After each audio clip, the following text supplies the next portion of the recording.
El contenido de este podcast contiene información explícita que podría dañar la sensibilidad de quien escucha. Se recomienda discreción. Sean bienvenidos a Rigor Mortis.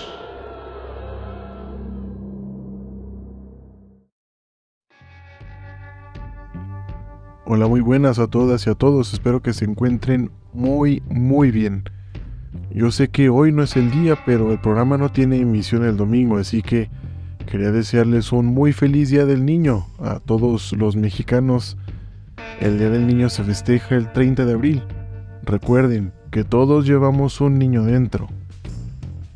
Menos los monaguillos, esos lo más seguro es que lleven al padre adentro. Pero bueno, ese es otro tema.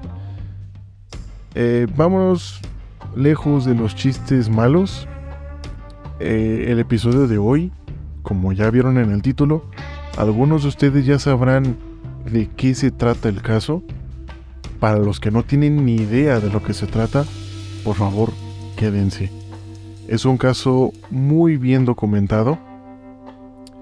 Si ya vieron el tiempo de duración del episodio, pues está bastante largo, así que vámonos directo porque está cargadito el tema. Por cierto, gente, como ya vieron en el tiempo del episodio, es un episodio bastante largo y la verdad me esforcé bastante en este, así que de ya les digo, si quieren compartirlo, por favor, me estarían ayudando muchísimo. Eso le diría al mundo, le diría al internet, que aquí en Rigor Mortis se está creando contenido de calidad y no uno más del montón que únicamente jala masas por el simple hecho de ser popular. Si quieres ayudarme con eso, te estaría muy agradecido y es una forma gratuita de apoyar al programa. Muchas gracias. Este es el episodio número 20 de la cuarta temporada, aquí en Rigor Mortis.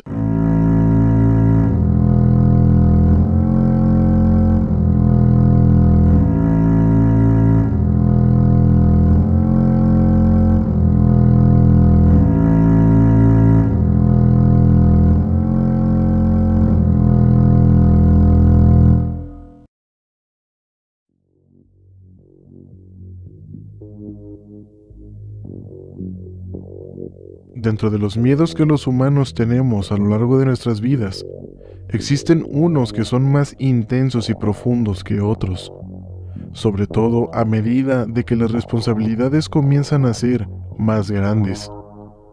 Entre esas responsabilidades, la que da más terror, al grado de disuadir a algunos de reproducirse, es ser papá o mamá. Por el trabajo tan grande que representa y la atención tan demandante que requiere. Los padres tenemos ciertos miedos que comienzan a instalarse en nuestras mentes poco a poco. Uno de los mayores miedos es que uno de nuestros hijos se extravíe y no aparezca o aparezca en condiciones terribles. Esta es una de esas historias en las que dos niños se convirtieron en monstruos y lograron escandalizar a toda Inglaterra. Para el martes de rigor de hoy, llegan Robert Thompson y John Venables. Como este caso involucra a dos asesinos, tenemos que internarnos dentro de sus vidas por separado. Esto para tener una visión más amplia del perfil de ambos niños.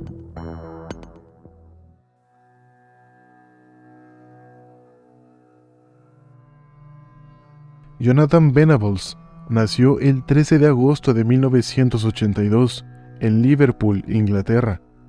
Sus padres Susan y Neil corrieron con mala fortuna al concebir, pues su hijo mayor nació con el paladar hendido y el labio leporino, un defecto transmitido por los genes de uno o ambos, cuya causa puede ser el uso de drogas, pero también la acción de un virus o de diferentes toxinas. En cuanto a sus síntomas, el más notable era sin duda de carácter estético. En muchas ocasiones realmente no afecta la salud del paciente. Dado el caso, sus efectos consisten en dificultades para comer, con una insuficiencia en el desarrollo físico, infecciones frecuentes en boca y oído, y baja capacidad para comunicarse. El hermano mayor de John presentaba este último rasgo, el cual le generaba tal sentimiento de impotencia y desesperación que, al no ser comprendido, reaccionaba con grandes arranques de ira. El chico asistía a una escuela especial y exigía de sus padres, incapaces de controlarlo, una atención constante. Esas conductas, mezcladas con los constantes ataques histéricos de Susan, hicieron que le llegaran a enviar temporalmente con familias adoptivas, pero siempre era devuelto a casa. El mayor de los Venables fue operado a los 11 meses de edad, pero no quedó del todo bien y los problemas persistieron. Con toda probabilidad, el padre, quien trabajaba manejando un montacargas y a menudo estaba desempleado, no podía costear otros procedimientos que no eran tan necesarios para mantener al chico con vida.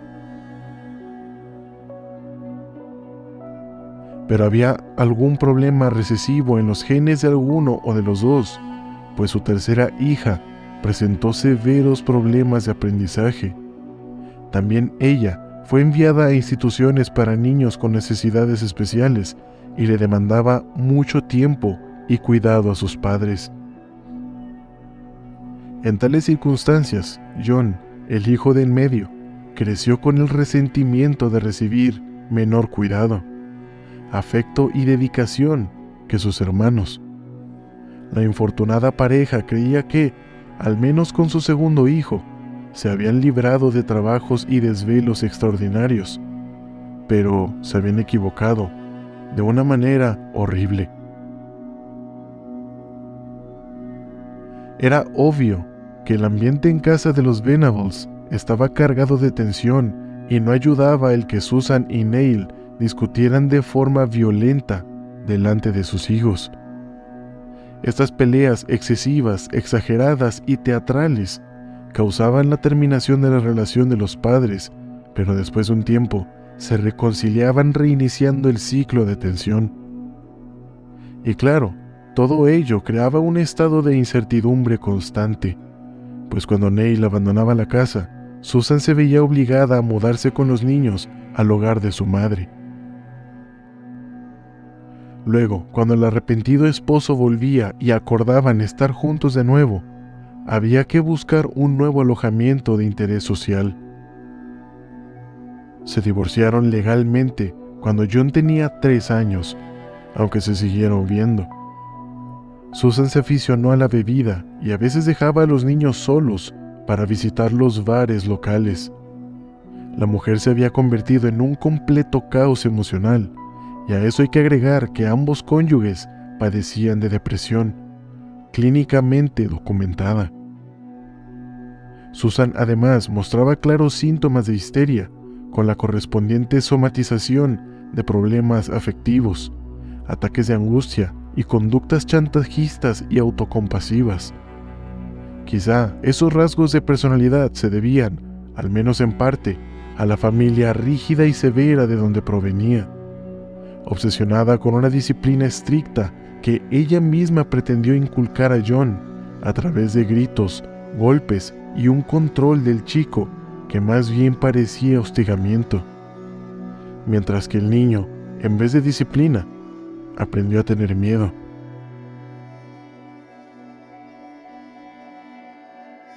Pero eso no quería decir que fuera obedecida, pues, encontrándose sola con la carga de los 3 chicos, enviaba a John a casa de su padre, no tanto porque pensara que éste podría controlarlo, o para evitar las riñas con vecinos y con su hermano mayor, sino para descansar del niño, quien resultaba un enigma incomprensible. En parte para burlarse, en parte para ocupar simbólicamente su sitio, John comenzaba a imitar los ataques y berrinches de su hermano mayor. Se trataba de una extraña conducta que no solo era expresada en la familia. En la escuela, sus maestros estaban sorprendidos por algunos comportamientos extravagantes que el chico mostraba desde los 7 años. como balancearse violentamente en el pupitre mientras de su boca salían todo tipo de sonidos raros, además de tomar de repente cosas del escritorio de la profesora. En alguna ocasión lo encontraron colgando de los pies de una viga de madera en el guardarropa del salón, como si fuera un vampiro.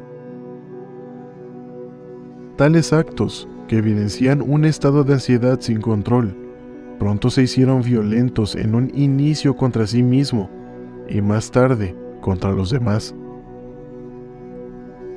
John empezó a golpear su cabeza en las paredes y el mobiliario. Se cortaba el cuerpo y la ropa empleando unas tijeras, y luego se arrojaba al piso sin importar los golpes que se diera.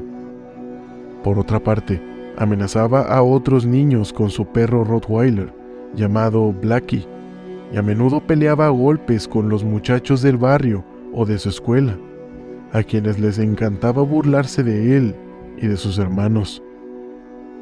John nunca dejaba sin contestar una agresión. Tenía un carácter visceral y muy poca tolerancia a la frustración. Las burlas y parodias en su contra, que no solo incluían los temas de la familia y personalidad anormales, sino también su estrabismo en un ojo, todas ellas siempre daban en el blanco, pues él no tenía la madurez para ignorarlas, por lo que poco se necesitaba para estimular la creativa malicia de vecinos y compañeros de escuela, con el objetivo de verlo encolerizado. A pesar de ello, sus profesores no lo consideraban particularmente violento. Después de todo, él no era el agresor, sino quien respondía a los ataques de los bullies. Lo habían catalogado como un perezoso y estaban al tanto de que enfrentaba una dificultad enorme para concentrarse, lo que hoy se diagnosticaría rápidamente como trastorno por déficit de atención, y en su momento fue descrito como hiperactividad. Las bajas notas escolares se atribuían al difícil medio familiar y a la necesidad de llamar la atención, con justa razón. Además de eso, los maestros no solo no lo señalaban como un niño agresivo, algunos incluso le dedicaban cierta simpatía, pero tal vez se sorprendieron cuando en una ocasión John se aproximó por la espalda de uno de sus compañeros y descargó sobre él una ráfaga de golpes con una regla de madera. Lo hizo de forma tan decidida que fue necesaria la intervención de 2 maestros para dominarlo. A raíz de este incidente, fue cambiado de escuela, aunque no de inmediato, pues entre el papeleo y el calendario escolar, el chico perdió 1 año. En el nuevo colegio se encontraría con Robert Thompson, quien también había perdido 1 año de escuela por su bajo rendimiento. Robert Thompson nació el 23 de agosto de 1982, también en Liverpool, Inglaterra. Era un niño quien aparentaba a los 10 años ser más duro y más maduro. Pero todo se trataba de una máscara que debía mostrar para no perderse en el ambiente tan hostil en el que crecía. Era el 5º hijo de la pareja formada por Robert y Ann Thompson.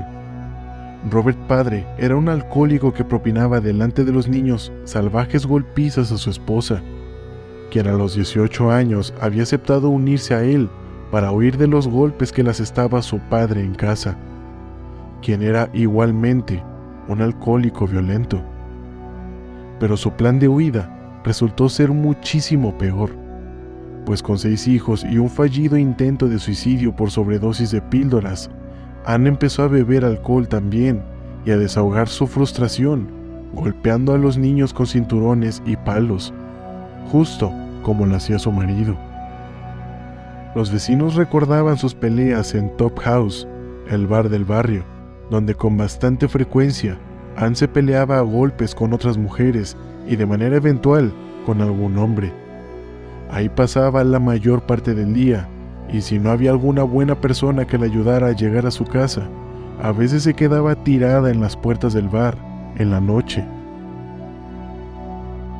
Por su parte, Robert padre había vivido de la misma manera en que lo hacían sus hijos, agredido por sus hermanos mayores ante la intoxicada indiferencia y el abandono de sus padres.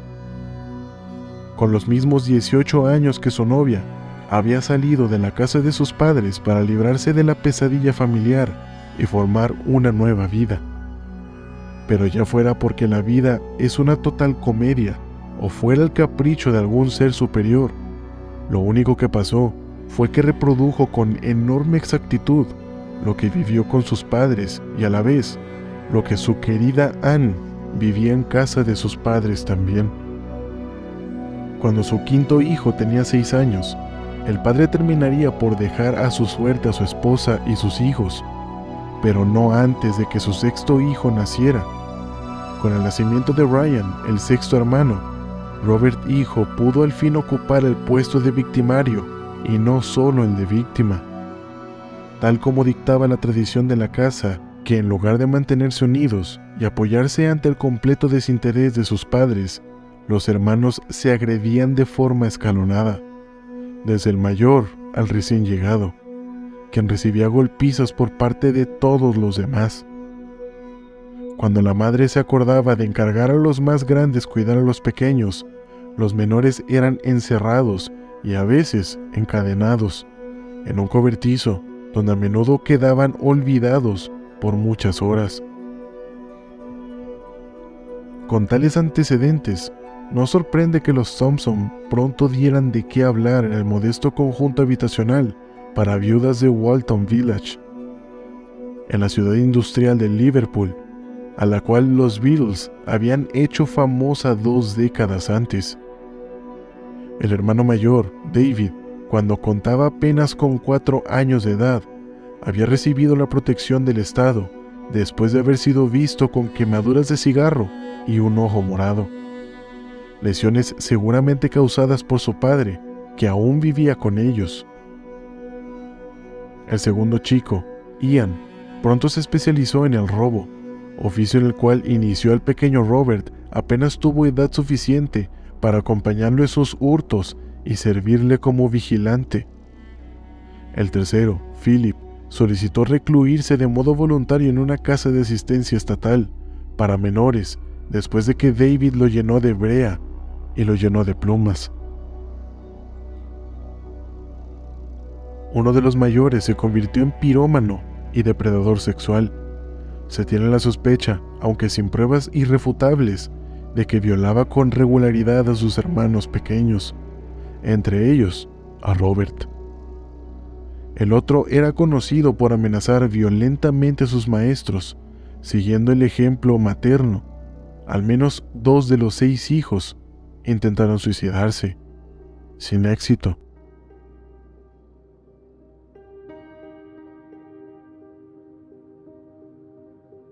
Traumatizados desde la infancia, los Thompson solían ser visitados por los policías locales cuando sucedía algún delito o incidente aún no explicado, pues entre ellos mismos se consideraban enemigos naturales. Todos estos sucesos son antecedentes que derivaron a que Robert, cercano ya a los 10 años, amenazara a su madre con denunciarla con la policía cada que intentaba golpearlo. Esto por la cantidad de veces que los servicios sociales, por reportes de los desesperados vecinos, quienes habían tratado de establecer alguna especie de orden para la disfuncional familia.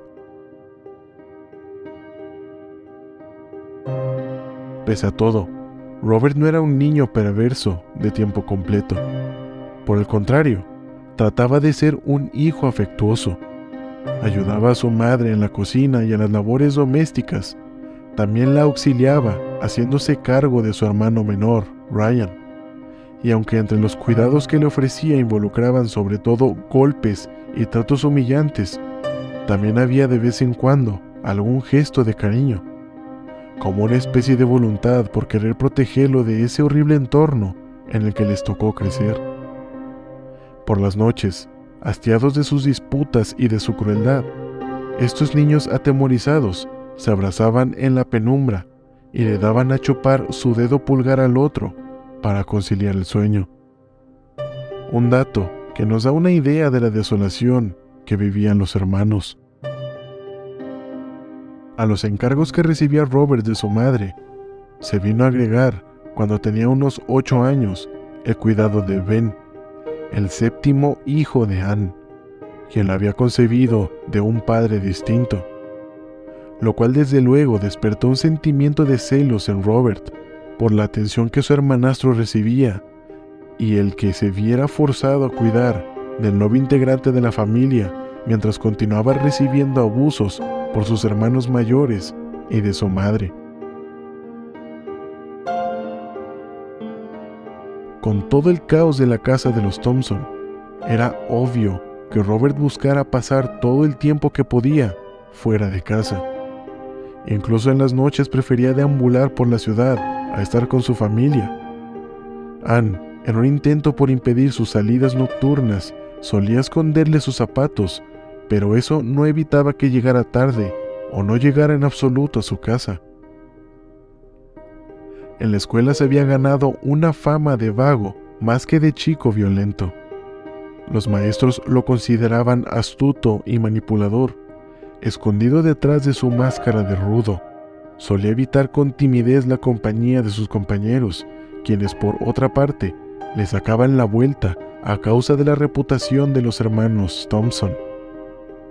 Él prefería evadir la escuela y recorrer el barrio con el objetivo de no estar con los demás niños, muchos de los cuales no ocultaban su rechazo por él y el desprecio por su familia. Sentimientos que, sin darse cuenta, Robert compartía. A veces obligaba a Ryan a acompañarlo, con el fin de tener a la mano alguien a quien someter, golpear y molestar, pero los abusos ya incluían lo sexual. Alguna vez, con la sola intención de angustiarlo, abandonó a Ryan en un canal solitario atravesado por un puente. Para entonces, las largas caminatas solitarias en horas escolares habían sido sustituidas por paseos en compañía de ese otro chico. Robert por fin tenía un amigo, Jonathan Venables.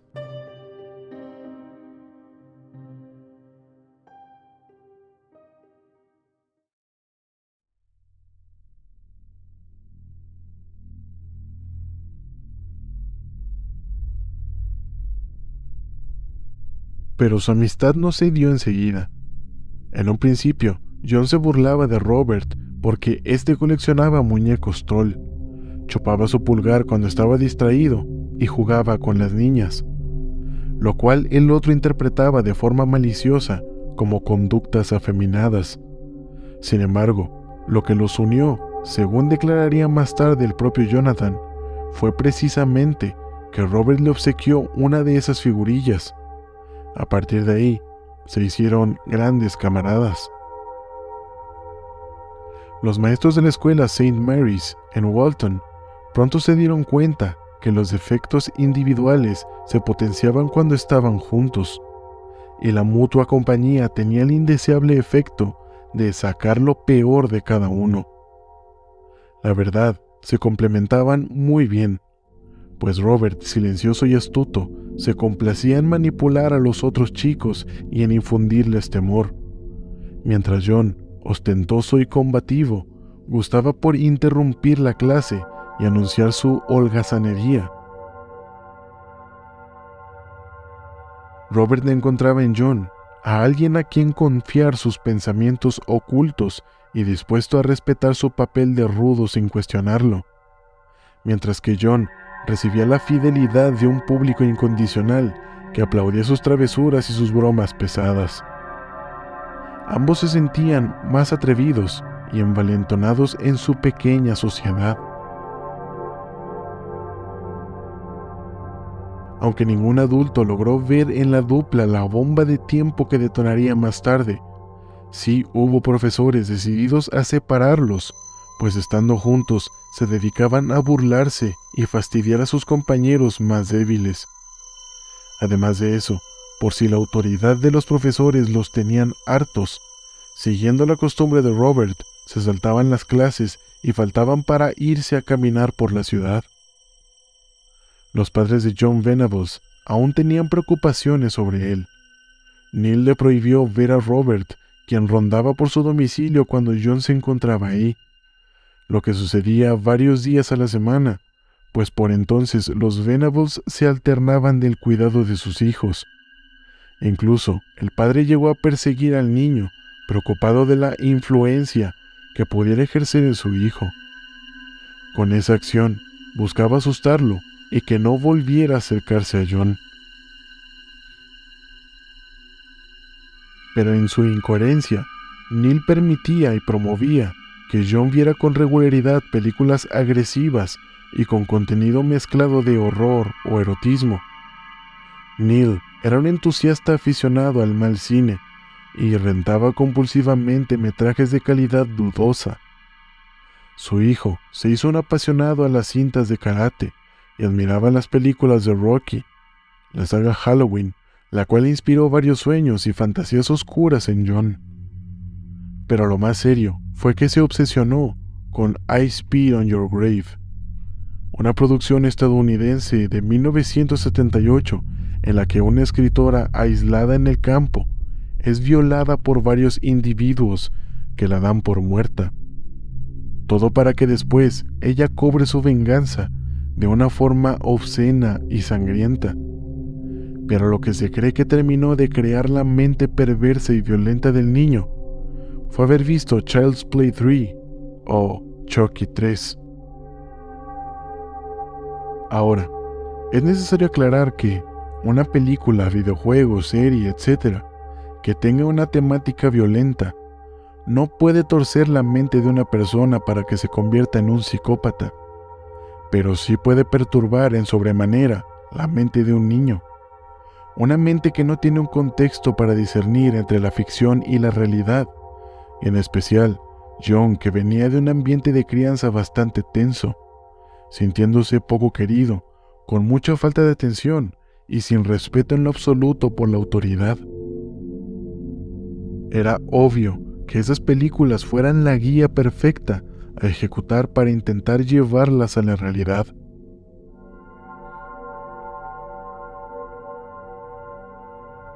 El viernes 12 de febrero de 1993, Robert Thompson salió rumbo a su escuela con un recado escrito para su maestra, en el cual su madre aceptaba que el chico llevara a la casa a la mascota de la clase, un gerbo, para cuidarla el fin de semana.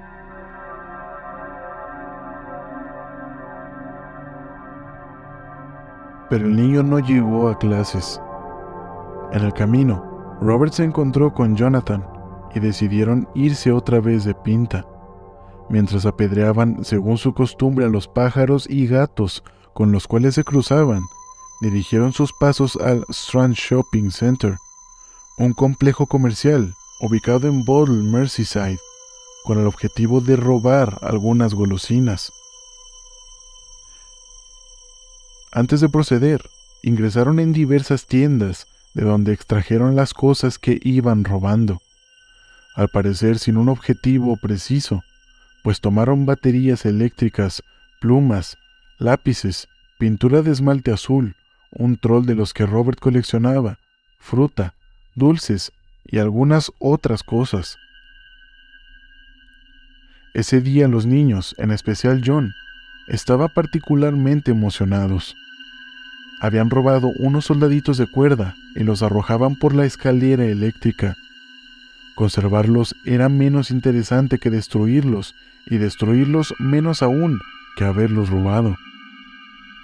Se aburrieron y luego se pusieron a patear una lata de pintura, manchando con ella algunos lugares del centro comercial, llegando a pintar algunas de las tiendas a las que entraban y eran expulsados poco después, pues no podían estarse quietos. Incluso se dedicaron a empujar por la espalda a mujeres mayores para después echarse a correr. En un momento, alguno de los dos propuso al otro secuestrar a un pequeño. Robert afirmó que John le dijo: «Agarremos a un niño, hace siglos que no golpea a uno». John, en cambio, aseguraba que Robert fue quien le dijo: «Llevemos a ese niño perdido afuera para que lo atropellen». Probablemente nunca sabremos con certeza cuál es la versión correcta o si las dos lo son, lo cual es posible. Como hubiera sucedido, lo que sí estaba claro era que el descabellado plan debía cumplirse. Primero se dirigieron a una tienda departamental, TJ Hugg, donde una señora hacía compras con su hija de 3 años y su hijo de 2.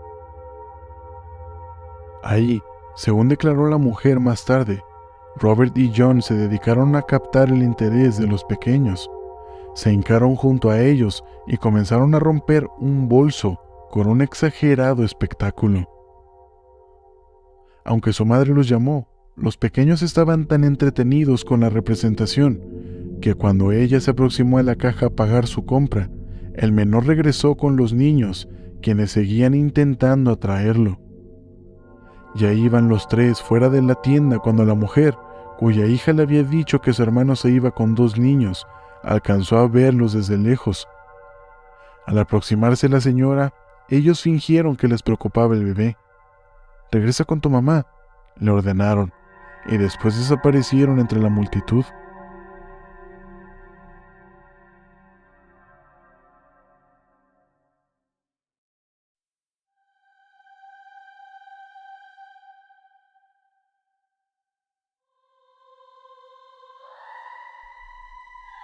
Pero el pequeño James Patrick Bulger no correría con tanta suerte. Nació el 16 de marzo de 1990. Le faltaba un mes para cumplir 3 años de edad. Su madre, Denise, había perdido su primer hijo antes de que naciera James, por lo cual lo cuidaba de una forma compulsiva. A las 14:30 horas había llegado, junto con el niño y la novia de su hermano, al Strand Shopping Center. Una hora más tarde, estaba a punto de abandonar el lugar cuando entró a la carnicería a hacer su última compra. El descuido duró apenas unos segundos. Denise entró en el local y dejó por un momento al pequeño en la puerta. Cerca de ahí, John y Robert vagaban. Después de encontrar cerrado el expendio de dulces de donde pensaban robar algunos, fue John Venables quien primero creó la oportunidad. «Ven, nene», le dijo, extendiendo su mano. El pequeño, inocente y confiado niño se la dio. Las cámaras de seguridad del centro comercial registraron casi sin cortes el breve tránsito de los 3 niños hasta salir del establecimiento. A las 15:38, el pequeño estaba junto a la puerta de la tienda, esperando a que su madre terminara las compras. A las 15:39, cuando Thompson y Venables le tendieron la mano y el niño, curioso, aceptó ir con ellos. A las 15:40, Denise salía de la tienda y buscaba a James. A las 15:41, James reaparecía en otra cámara. Caminaba por la galería principal del centro en compañía de 2 niños mayores que él. A las 15:42, James se acercaba a la puerta del lugar, dando la mano a uno de sus acompañantes. A las 15:43, el trío abandonaba el centro. Esa fue la última imagen del pequeño James Bulger. Todo sucedió en pocos minutos. Cuando Denise dio la voz de alarma en la oficina de seguridad del centro comercial, su hijo ya había salido de este. Mientras el pánico se había apoderado de ella, las autoridades del Strand permanecieron calmadas, pues pensaban que se trataba de un caso de rutina. Un chico extraviado con una madre en pánico que lloraba mientras repetía: «Solo estuve en la tienda unos segundos, cuando me di cuenta ya se había ido». Los guardias solicitaron la descripción del niño. Tenía ojos azules, pelo castaño, una camiseta con la palabra Nudie impresa y una bufanda de lana que mostraba el rostro de un gato blanco. Los guardias dieron a conocer por los altavoces que había un niño extraviado, pero no hubo respuesta de alguna persona, por lo que Dennis y su cuñada buscaron a James en todas las tiendas del centro comercial. Para las 16:15, volvieron a la oficina de seguridad para llamar a la estación de policía de Marsh Lane y denunciar su desaparición. Mientras tanto, los raptores se alejaban con su víctima a través de Stanley Road hacia Leeds en Liverpool, un canal que cruzaron con un puente, mismo que solía estar desierto.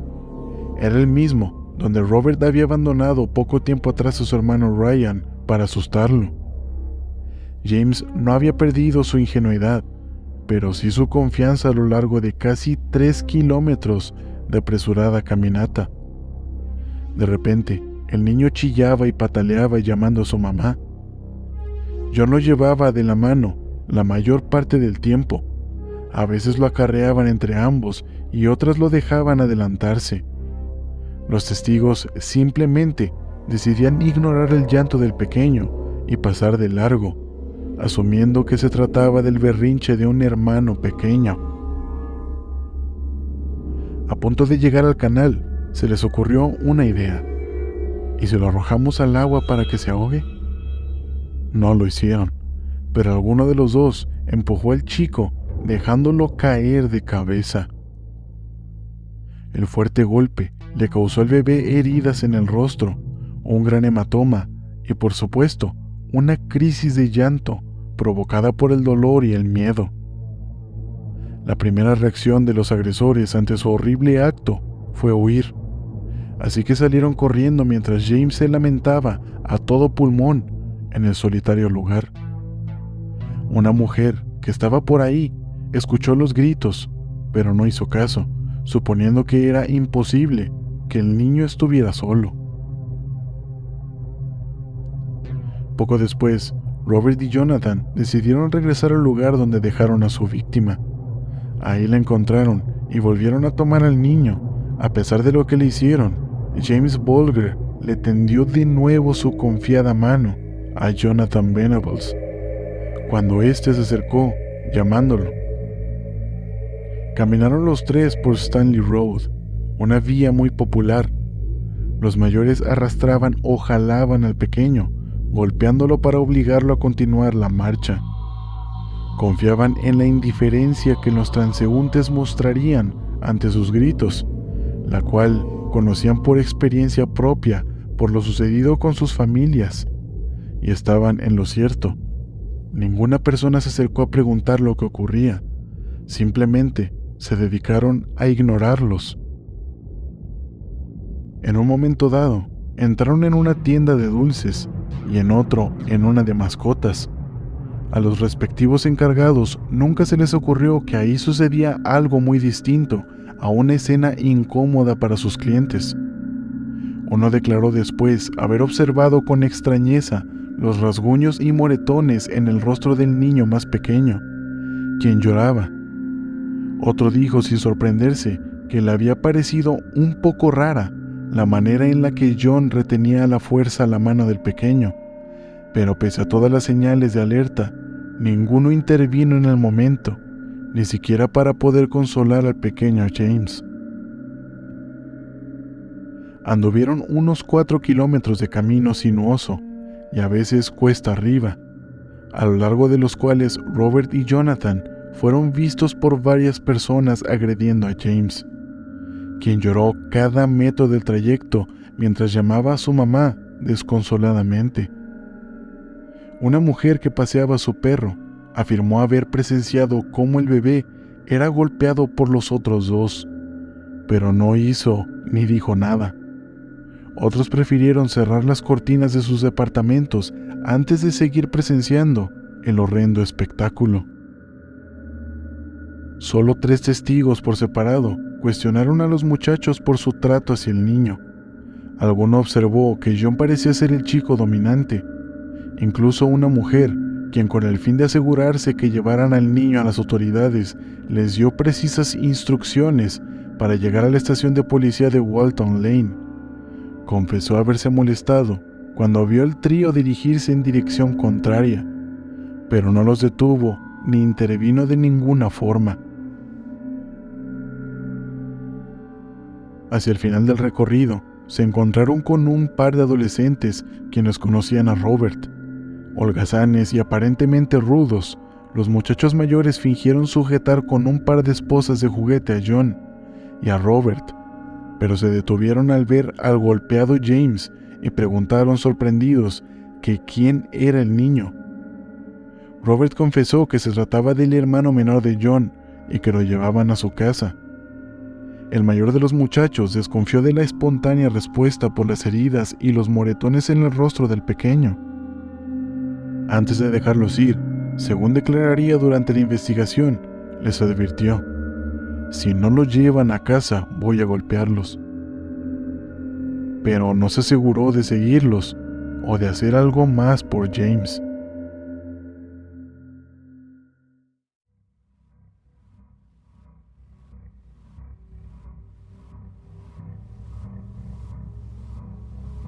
Los tres chicos llegaron hasta una vía férrea, cerca de la estación de Walton en Anfield, próxima al cementerio del mismo nombre, donde se detuvieron, un tanto desconcertados. Jonathan o Robert, ya que no hubo testigos para asegurar quién fue, dijo al otro con voz lo suficientemente audible para que los transeúntes lo escucharan: estoy harto de cuidar a mi hermanito. Me hago cargo de él todo el tiempo, desde que salgo de la escuela. Le diré a mi mamá que no voy a ocuparme más. Inmediatamente, los tres regresaron sus pasos para volver a Walton Lane, una calle de mucho tráfico que los acercaba a la estación de policía. Sin embargo, después de titubear un momento, se adentraron por un callejón. Eran alrededor de las 17:30 horas y empezaba a oscurecer. La estación de policía estaba a su derecha, la casa de Robert se hallaba a su izquierda, pero los chicos decidieron regresar a las vías del tren. Había una cerca que separaba los rieles de la calle. La cruzaron a través de un hueco por el que primero empujaron al pequeño, quien ya no saldría de ahí con vida. Luego de pasar unos metros de pasto silvestre y escombros residuales en el baldío, llegaron junto a los carriles. Ahí comenzaron a torturar a James Bulger. Entre las 17:45 y las 18:30 horas, Robert Thompson y Jonathan Venables atacaron a su víctima en todas las formas que su retorcida imaginación y sus recursos les permitieron. El asalto comenzó rociando en el ojo izquierdo del niño la pintura azul para maquetas que habían robado en el centro comercial. Siguieron puntapiés, golpes con los puños y con ladrillos. Le arrojaron piedras, le quitaron su ropa e introdujeron baterías en su boca y también en su recto. Por último, le golpearon la cabeza con una eclisa, que son las barras de acero que unen los rieles del ferrocarril, lo cual le provocó un derrame cerebral. A lo largo del proceso se presentaron diversas pruebas físicas que inculpaban a Jonathan y a Robert, aunque desde luego su responsabilidad en el crimen no estaba en duda.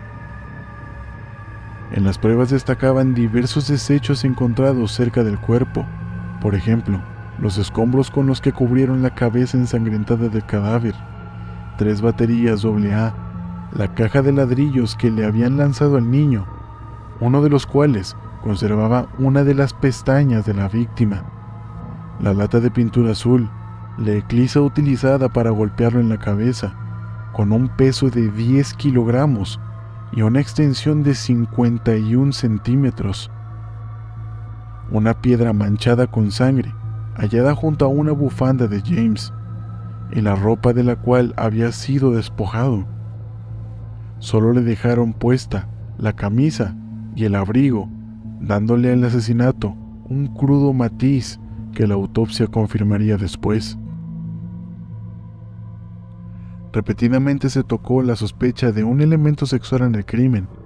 Los zapatos y calcetines de James, sus pantalones y calzoncillos habían sido retirados, y el reporte que el patólogo leyó en la corte aseguraba que el prepucio del niño también había sido manipulado.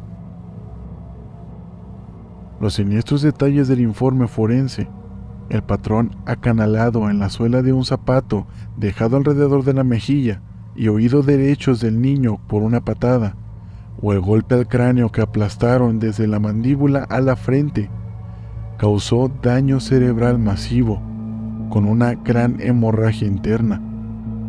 Pero todo esto fue rematado con una circunstancia grotesca. El cadáver había sido cortado en 2 partes.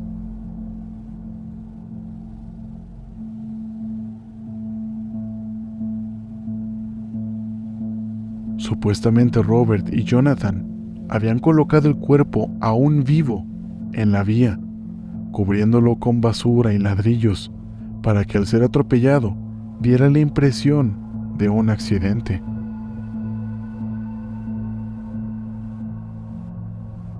Probablemente Robert y Jonathan hubieran mantenido la perversa esperanza de ver cómo el cuerpo del chico era arrollado, hasta que la tardanza del tren decepcionó su morboso propósito. Al menos se tiene la certeza de que cuando finalmente apareció la locomotora, el pequeño ya había fallecido, y no experimentó la angustia de ver a la máquina yendo encima de él, para después sentir el insoportable dolor de ser partido en 2. El médico forense aseguró: sobrevivió un corto tiempo después del ataque. James estaba muerto antes de que el tren cercenara su cuerpo.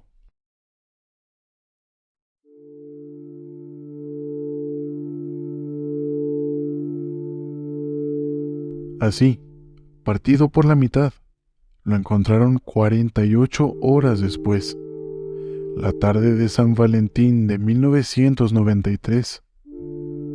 Fue encontrado por 4 chicos que se reunieron en el baldío para jugar un partido de fútbol, quienes al principio lo confundieron con un gato y luego con un muñeco. Macabra sorpresa. Cuando Robert y John se alejaron de aquel solitario terreno, se dirigieron a casa de un amigo, pero el chico no estaba en casa.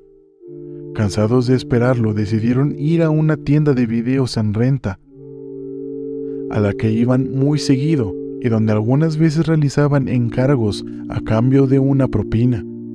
En esa ocasión, la dependienta les pidió recoger a domicilio una película cuyo plazo de entrega había vencido. De regreso en el establecimiento, se encontraron con Susan Venables, la madre de Jonathan, quien vociferó furiosa apenas lo vio. Su madre quería saber dónde estaban, pues los había estado buscando, incluso por las vías del tren. Su furia era debido a que habían encontrado el cuerpo de James en las vías, sospechando que había sido raptado. Pues un niño había desaparecido en el centro comercial y Susan quería encontrarlos temiendo que ellos fueran también víctimas, sin saber que los niños fueron los verdaderos monstruos. Entre coscorrones y gritos, la desconsolada mujer sacó a los muchachos de la tienda. Una vez en la calle, Robert se sintió muy violentado por Susan y llegó a su casa llorando, acusando a la madre de John con Ann Thompson por el trato recibido. Aunque la mamá de Robert le solía dedicar frecuentes golpizas, consideraba inaceptable que otras personas tocaran a su hijo, por lo que rápidamente se enfiló a la estación de policía para denunciar el caso. Ahí, un agente notó en el rostro de Robert un notable rasguño, el cual atribuyó a la ira de Susan Venables. Mientras tanto, John lloraba a su casa por el sermón de un policía, animado por su propia madre. Le habían dado ese sermón para que aprendiera a evitar los peligros de la gran ciudad. La reacción histérica de Susan era justificada, pues una vez que fue confirmada oficialmente la desaparición de James, la noticia llegó a los escandalosos medios. Varios periódicos, programas de radio y televisión difundieron esa misma tarde, sin nobles intenciones, la desaparición del pequeño y solicitaron la cooperación de la ciudadanía. Hubo montones de llamadas, algunas contradictorias. Luego de diversas llamadas comenzaron a coincidir las versiones en que el niño perdido había sido visto por última vez cerca del canal, donde fue arrojado por sus captores. Ante la insólita ola de interés en el caso, la autoridad anunció que limpiarían al día siguiente las aguas locales de Walton en búsqueda del pequeño. Durante la noche del 12 y la madrugada del 13 de febrero, la policía examinó los videos de seguridad del Strand Shopping Center, además de cualquier imagen que pudiera orientar las pistas de que buscaban a un hombre mayor, peinado con cola de caballo, a quien algunos testigos habían denunciado como sospechoso por haberse aproximado a varios niños en el centro comercial. Sin embargo, encontraron a 2 chicos, apenas distinguibles por la pésima calidad del video, llevando de la mano a James hasta la salida del establecimiento. Esto los confundió bastante, ya que esperaban tropezar con un pedófilo viejo, y en cambio hallaron a un par de mocosos que raptaban al pequeño. Entre las personas que por principio deben ser investigadas cuando desaparece un niño, se encuentran siempre sus progenitores, una política derivada de las infames estadísticas acumuladas sobre estos casos a escala mundial. Ralph y Dennis Bolger habían estado en la mira de los detectives hasta la revisión de las cintas de la tienda, y aunque no era imposible suponer que los niños que aparecían habían sido contratados por la pareja para abducir al menor, el sincero horror con el cual confirmaron en la estación de policía que el bebé, reconocible por su ropa y complexión, más que por sus rasgos, era su hijo, los liberó de posteriores sospechas. Al día siguiente, el video del centro comercial se proyectó una y otra vez en la televisión, solicitando el apoyo de la audiencia para localizar al pequeño. Las imágenes también aparecieron en numerosos periódicos. Cuando Ann Thompson vio el video, posiblemente las piernas se le hicieron fideos y algo le había arrancado el aliento de sus pulmones. Temiendo la verdad, le preguntó a Robert si era el chico que estaba en todas las pantallas de televisión de Liverpool. Él se reconoció en aquella figura borrosa, pero lo negó rotundamente, pero sin estar completamente convencido. No importaba lo que él dijera, su madre sabía en el fondo la oscura verdad. Para hacer más creíble la excusa, el asesino llevó días más tarde una rosa a las vías del tren, donde otras personas conmovidas habían improvisado una ofrenda funeraria para honrar a su víctima. Pero el niño no sabía que un equipo grababa a los asistentes con el fin de hacer un reportaje televisivo. Después se vería en ese acto una muestra de descaro e hipocresía, en lugar de ser solidaridad y acaso arrepentimiento. Por su parte, Jonathan miraba la televisión el sábado 13, cuando el video del Strand Shopping Center apareció al aire. Obviamente se preocupó, aunque no por las razones que Susan creía. ¿Encontrarán al bebé? ¿Atraparán a los chicos?, le preguntó a su mamá, intentando ocultar su profunda preocupación. Un día después, la mujer se sintió orgullosa ante la respuesta de su hijo al momento en el cual ella le reveló que el cadáver del pequeño había sido hallado. «Si yo veo a esos chicos les patearé la cabeza, su pobre mamá». Neil Venables no dio muestra alguna de preocupación, aunque él mismo había cuestionado a John por la mancha azul en la manga de su abrigo, aunque al parecer ninguno sospechó al oír en los noticieros que el cuerpo de James había sido rociado con pintura del mismo color. Tampoco sospecharon algo al ver la cinta de las cámaras de seguridad, donde claramente uno de los delincuentes era de edad y complexión idénticas a las de su hijo, además que llevaba una chaqueta del mismo tono mostaza que la de él, quien no había asistido a la escuela ese viernes. En los días posteriores al crimen, la ciudadanía y la opinión pública expresaron su creciente indignación.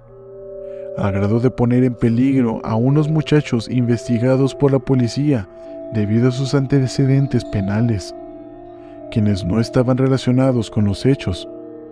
Los detectives estaban completamente perdidos y bajo una gran presión, pues la gente de Liverpool, animada por los medios, había caído en una especie de paranoia colectiva, ya que ningún sitio de la ciudad era seguro para sus hijos y exigía respuesta rápida por parte de las autoridades. Por eso la llamada de cierta amiga de Susan Venables a los investigadores fue inmediatamente atendida. En ella, la informante anónima decía que Susan tenía un hijo llamado John, a quien había creído reconocer en el video. Agregaba algunos datos, tales como que ese viernes el muchacho se había ido de pinta con un amigo llamado Robert Thompson, y la ropa que ese día había usado estaba manchada con pintura azul. Pero la pista no pareció prometedora a los policías, pues seguían convencidos de andar tras el rastro de muchachos de al menos 14 años, no de unos niños de 10. En cualquier caso, el jueves 18 de febrero llegaron a la casa de la familia Thompson con una orden judicial para registrar el lugar. Cuando Robert los vio, comenzó a llorar, y con justa razón. Casi enseguida encontraron sus zapatos manchados con sangre, mismos zapatos que tenían el patrón de la suela marcada en el rostro del pequeño James. No se necesitaban más pruebas para llevarlo a interrogar a la estación de Walton Lane. A pesar de su resistencia, Susan Venables debió enfrentar los hechos. Al abrir la puerta a los oficiales, les dijo con sarcasmo: «Sabía que vendrían. Le dije que querrían verlo por faltar a la escuela el viernes». Luego les reveló que ese día Jonathan había llegado a la casa con la chaqueta llena de pintura. Confiscaron la ropa y revisaron la habitación del niño, mientras éste se aferraba a su madre, llorando y diciendo: «No quiero ir a prisión, mamá. Yo no maté al bebé. Es ese Robert Thompson. Él siempre me mete en problemas». Mientras lo trasladaban a la estación de Lower Lane, y estando en ella, siguió preguntando entre lágrimas si su cómplice estaba arrestado y si ya habían hablado con él, insinuando que sería útil hacerlo. Como parte del procedimiento, los oficiales tomaron una impresión de sus huellas digitales, a lo cual John reaccionó con mucho nerviosismo. ¿Se quedan en todo lo que tocas? Si tienes la piel de alguien en tus huellas digitales, ¿se queda en ella? ¿Ya tomaron las huellas de Robert? No dejaba de preguntar. En efecto, lo habían hecho, junto con muestras de sangre, cabello y uñas. Por otra parte, el encargado de un establecimiento del centro comercial comunicó a la policía que los chicos del video habían estado en su tienda. Al ver fotos de los nuevos sospechosos, pudo identificarlos. Finalmente, fue posible recabar algunas impresiones digitales en el lugar y encontraron correspondencia con las huellas de Jonathan. Tenían ya pruebas materiales para ubicar a los chicos en el sitio donde se había perpetrado el secuestro. Los detectives Phil Roberts y Bob Jacobs, quienes estuvieron a cargo del interrogatorio de Robert Thompson, se dieron cuenta de elementos absurdos en sus declaraciones. Por ejemplo, Robert admitía haber estado junto con John en el Strand Shopping Center el día de los hechos, e incluso decía recordar a James y a Dennis, aunque era incapaz de explicar por qué se había fijado en ellos entre las decenas de madres que estaban ese día en el centro comercial con sus hijos. En un momento dado, intercambiaron información con el detective a cargo de averiguar la participación de John Venables. Las contradicciones e inconsistencias pronto saltaron a la vista. De entrada, Jonathan afirmaba que ni siquiera había entrado al centro comercial ese día. Ambos chicos se culparon mutuamente de lo sucedido. En ningún momento mostraron solidaridad o empatía con su cómplice. En cambio, lo consideraron una oportunidad para desviar la presión y depositar la culpa en el otro. Sin embargo, los dos preguntaban ansiosos sobre las declaraciones del otro, con el objetivo tal vez de que ni uno ni otro quedara impune por el crimen que ambos cometieron. Durante la mayor parte del proceso, Robert Thompson mantuvo el control de sus emociones. En ocasiones lloraba al ser atrapado en una mentira o una inconsistencia, pero en términos generales adoptó el ensayado papel de un duro niño que no cedería. Discutía con los oficiales e incluso empleaba frases para retarlos como «Yo estaba ahí, ustedes no». Pero nunca admitió del todo su culpabilidad.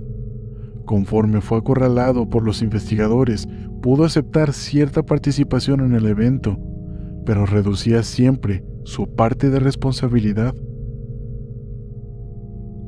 En contraste con su compañero, Jonathan Venables se la pasó llorando y sollozando, totalmente histérico a lo largo de toda la investigación y del juicio también.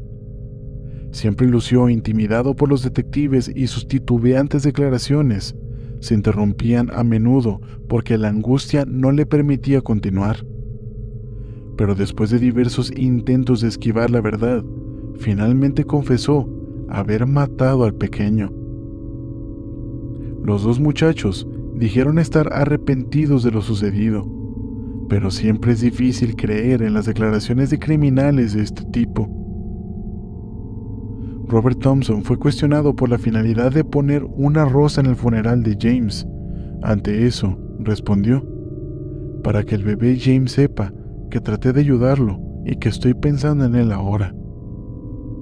Con esa declaración, podemos creerle a medias, pues la primera parte es completamente falsa y posiblemente lo dijo para tratar de convencer a los policías y a sus padres que él no fue quien lideró el espantoso acto. Por su parte, Jonathan Venables, junto con su confesión, envió un mensaje a la madre de su víctima. Sus palabras textuales, dichas mientras sollozaba, fueron: «Yo lo maté. A su mami, ¿le dirías que lo siento?». Al final, tuvieron la confesión de uno de los asesinos, una que no logra reflejar arrepentimiento, sino terror al ser enjuiciado y enviado a prisión. Tanto Robert como John reaccionaron de manera muy intensa y aparentemente dolorosa al ser interrogados por el supuesto componente sexual del crimen. Cuando los detectives expusieron al primero sus sospechas de que él, su cómplice o ambos habían introducido baterías en el recto del pequeño, el detenido se molestó mucho más que con cualquier otra pregunta. Al preguntar quién había despojado al niño de sus pantalones y calzoncillos, rompió en llanto. Perdió la compostura y solo pudo declarar: «No soy un pervertido». Después se sumió en un silencio. Pudo salir de él cuando los insistentes oficiales formularon una pregunta que golpeó en el punto de quiebre. «¿Qué diría John que le hiciste a James?». Robert, encolerizado y desesperado, contestó sin pensarlo: «Que le quité los pantalones a James y jugué con sus genitales». Una declaración que no hace que acepte totalmente su culpa en el crimen, pero que abría las puertas a continuar interrogándolo hasta que confesara. A lo largo del juicio, Robert no dio muestras de remordimiento ni se esforzó por simpatizar con cualquiera de los presentes.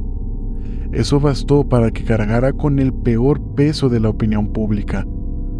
Pero fue John quien asumió el papel de líder durante el crimen y eligió a James para realizar el plan. Lo tomó de la mano para alejarlo de su madre y sacarlo del centro comercial. Lo condujo casi todo el tiempo en la vía pública y ejerció una mayor violencia sobre el pequeño. La evidencia más convincente contra John es su propia confesión: «Yo lo maté, no nosotros, no Robert». Este último admitió finalmente su participación en el ataque a James, pero dijo que falló a propósito o solo le arrojó pequeñas piedras. Incluso en un interrogatorio, Robert trató de explicar que no había asesinado al pequeño.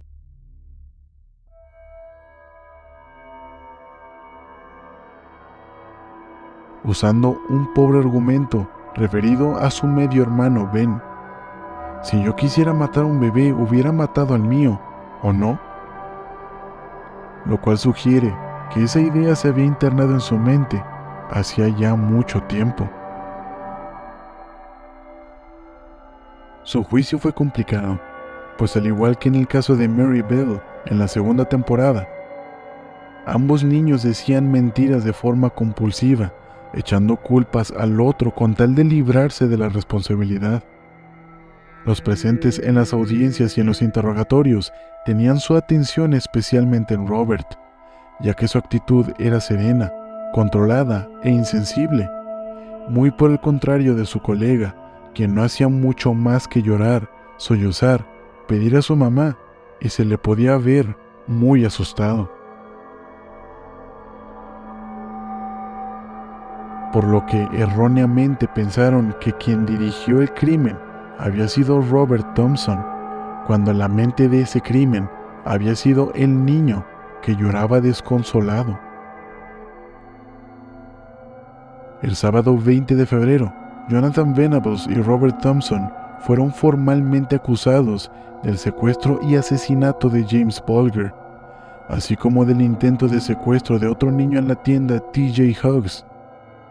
Robert, mientras esperaba su lectura de cargos, se dedicó a dibujar en un papel y cuando se los terminaron de leer, se limitó a responder: "Fue John el que hizo eso".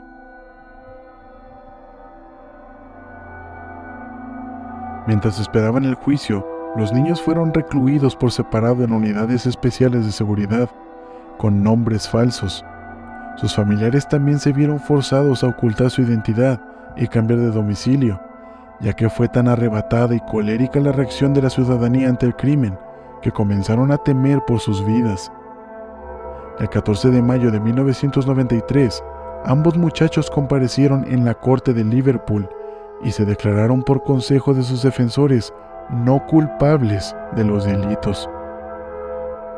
Para entonces, se les había evaluado psicológicamente, resultando que en ningún caso se encontraron razones para suponer que existía algún tipo de daño físico capaz de explicar su conducta violenta, ni se detectó alguna enfermedad mental severa, incluyendo depresión o alucinaciones. Ambos comprendían lo que era la muerte y a los dos se les consideró mentalmente aptos para enfrentar el juicio.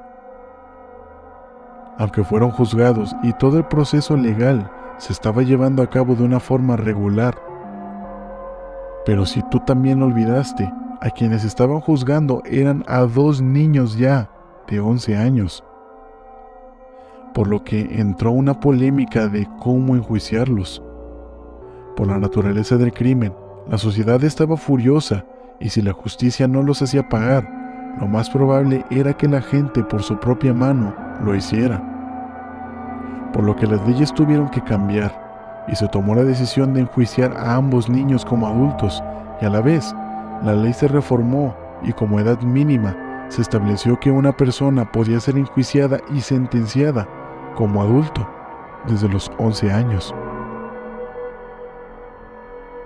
El juicio inició el 1 de noviembre de 1993 en la Preston Crown Court.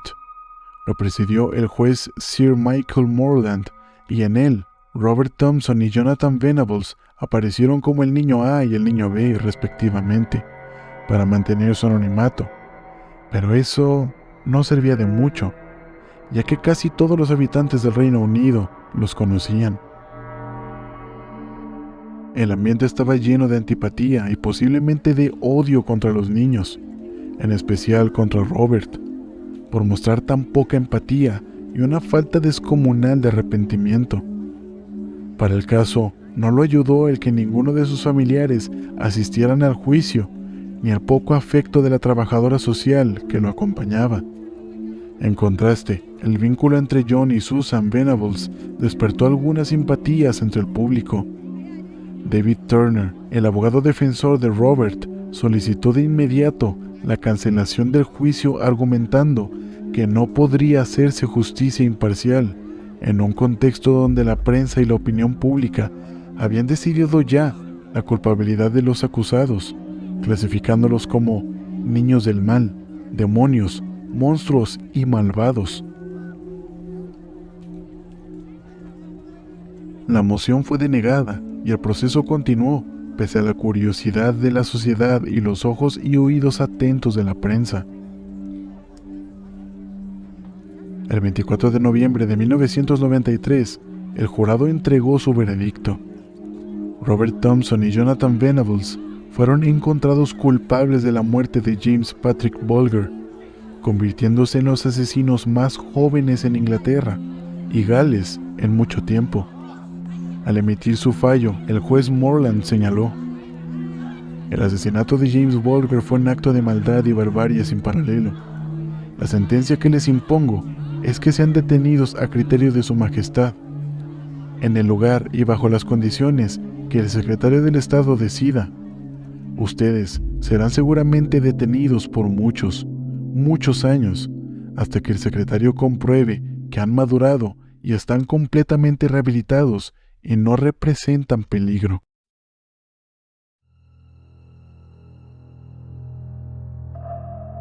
Aunque la sociedad no debía cantar victoria, pues hablando de los muchos años que el juez mencionó, fueron sentenciados solo a un mínimo de 8, es decir, hasta que Robert y Jonathan cumplieran la mayoría de edad. La condena fue apelada por el jefe de justicia, por lo que se elevó a 10 años. Más tarde, el secretario del Estado, Michael Howard, logró escalar la pena a 15, pero el veredicto fue anulado en 1997. Finalmente, gracias a la buena conducta de los dos reclusos, les rebajaron 2 años de sentencia, quedando en los 8 fijados originalmente. Salieron bajo palabra en junio de 2001, provistos no solo de diferentes nombres, sino de una nueva identidad completa, incluyendo una historia de vida ficticia. Les dieron nuevas identidades y los trasladaron a residencias secretas bajo los procedimientos de protección de testigos. Vivirán fuera de prisión en una licencia de vida, la cual permite su inmediata reaprehensión si quebrantan los términos de su licencia. John Venables fue de nuevo encarcelado en 2010. Se le condenó a 2 años de prisión por posesión y distribución de pornografía infantil, y al año siguiente le fue negada la libertad condicional. De Robert Thompson no se sabe nada más, debido a que cambió de nombre, su familia también, y así como así, lograron ocultarse de la enfurecida sociedad.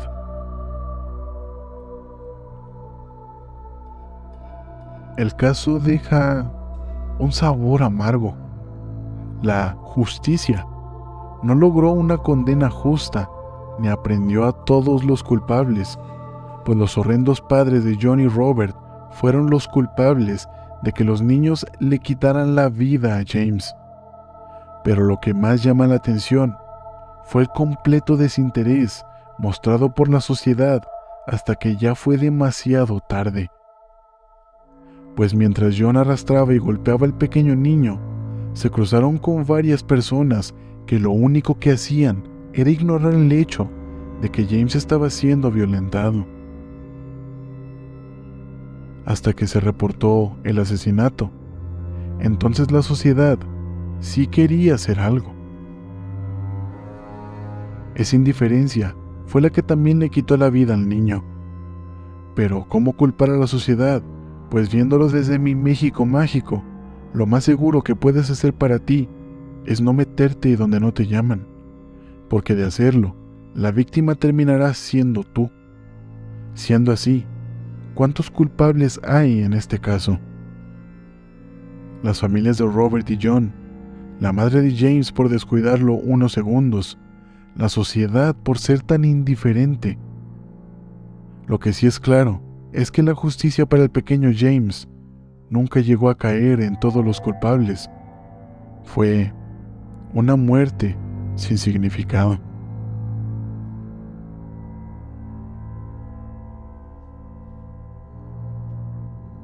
Si el episodio te gustó, por favor, te agradecería mucho que le dieras like si lo estás viendo en YouTube, que te suscribieras al canal y activaras las notificaciones, que sigas al programa donde quieras seguirlo. Si lo escuchas en Spotify, por favor, hazme llegar tu opinión, me sube muchísimo el ánimo. Sigue al programa en redes sociales, las cuales te dejo en la descripción del episodio. Por favor, síguelo, ahí puedes ver las imágenes de archivo de este caso. Este caso, me esforcé realmente en traérselos a ustedes con toda la dedicación y todo el amor al arte. Te agradecería mucho si lo compartes, si corres la voz de que aquí en Rigor Mortis se está creando contenido de calidad. Eso me ayudaría muchísimo, es gratis y no te quita ni 2 minutos. Gracias, gente, por prestarme su tiempo y sus oídos. Yo fui Eduardo Miranda, esto fue Rigor Mortis y ustedes son asombrosos. Hasta la semana que viene.